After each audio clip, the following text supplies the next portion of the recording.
2021년 10월 스토킹 특별법이 발효되면서 그동안 경범죄로 처벌돼 왔던 스토킹 행위는 3년에서 5년 이하의 징역형까지 가능해졌습니다. 하지만 교제폭력은 별도로 처벌할 수 있는 법이 없어 형법상 폭행과 협박죄 등 각각의 혐의별로 처벌할 수밖에 없습니다. 그런데 형법상 이들 혐의는 모두 반의사 불벌죄입니다. 그런데 이런 특성이 교제폭력 피해자에겐 또 다른 폭력으로 작용하고 있습니다. 너 내 말 안 들으면 네 친구 집 우편함에 마약 넣을 거다. 그리고 신고할 거다. 그럼 네 인생 큰일 나는 거 아니냐. 잘해라. 가해자는 가까운 관계였다는 이유로 친밀함을 이용해 피해자를 심리적으로 지배하거나 협박하는 경우가 많습니다. 이렇다 보니 피해자가 가해자의 협박에서 벗어나지 못하거나 경찰에 신고를 해놓고도 뒤이어 다시 합의를 해주는 등 일관되지 못한 태도를 보이게 되는 겁니다. 저희가 최근에 한 사건에서도 이게 여자친구에 대한 3번째 상해였는데 이제 합의를 해줬거든요. 남자친구가 이제 경찰에 잡혀가고 좀 겁이 나기도 하고 또 얘가 나와서 나를 찾아올 수도 있고. 이렇다 보니 용기를 내 신고를 해봐야 검거된 가해자 중 소수만이 구속 수사를 받습니다. 지난해 교제폭력 피의자 13,000여 명 가운데 구속 수사를 받은 인원은 310명으로 2.2%에 불과했고 2019년부터 2023년까지 최근 5년치 자료를 봐도 그 비율이 2%대로 비슷했습니다.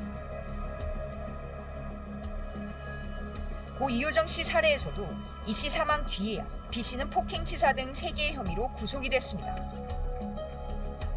찾아가서 이제 처벌 불원 의사를 표시해달라. 우리 합의하자라고 계속 만나는 그러한 과정에서 합의가 있었다라는 것은 처벌이 약해지는 이런 결과로도 교제폭력특별법이 필요하다는 목소리는 국회에서도 나오고 있습니다. 지난 21대 국회에선 윤영석 의원과 김미애 의원이 관련 법안을 각각 대표 발의했고 두 법안 모두 피해자에 대한 경찰의 임시 보호 조치가 가능하도록 했습니다. 특히 김미애 의원 안에는 교제폭력 범죄에 대해 반의사 불벌 조항을 제외하는 내용까지 포함됐습니다.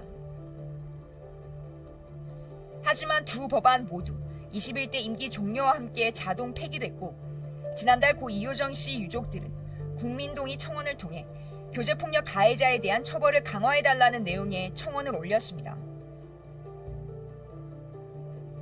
가족과 연인 간 폭행이나 상해치사 사건의 경우 살인죄와 비슷한 형량으로 처벌하고 스토킹 범죄에서 가해자가 면식범일 경우 양형을 가중해달라는 청원입니다. 청원은 개시 4일 만에 5만 명의 동의를 받아 국회 소관 상임위원회에 회부됐습니다. 극단적으로 상습적으로 여성을 때리는 거잖아요. 여성 범죄에 대한 특수한 맥락이 고려되지 않는 양형밖에 교제폭력에 관한 가해자는 좀 가중 처벌을 하는 방안이 어떻겠느냐. 지난 5일 김미애 의원은 교제폭력 가해자에 대한 처벌과 피해자 보호 방안을 담은 관련 특례법을 대표 발의했습니다.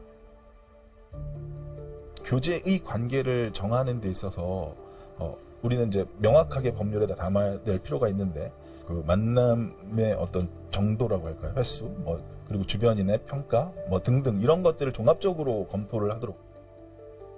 교제폭력과 다른 폭력과의 어떤 차별점을 어떤 식으로 둘 것인가 이런 것들에 대해서는 가야 할 길이 멀기는 하죠.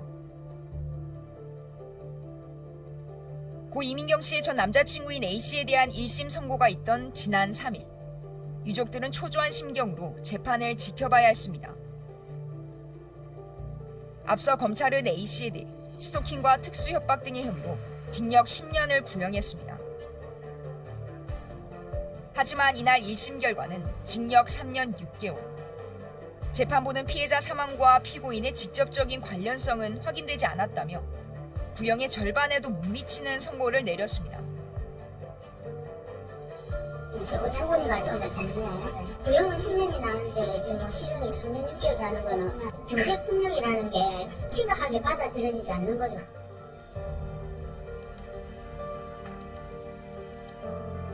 선고 일주일 전 사랑하는 딸과 뒤늦게 마음으로 이별을 하는 유족들과 민경 씨의 수목장에 동행했습니다. 왜 수목장 하시려고 생각했어요? 자주 찾아올 수 있어. 그리고 햇빛 덕분에 좋잖아. 맨날 얽매 있잖아. 하늘도 보고. 한편 고 이효정 씨의 전 남자친구인 B 씨의 3차 공판 다음 달 29일로 예정돼 있습니다.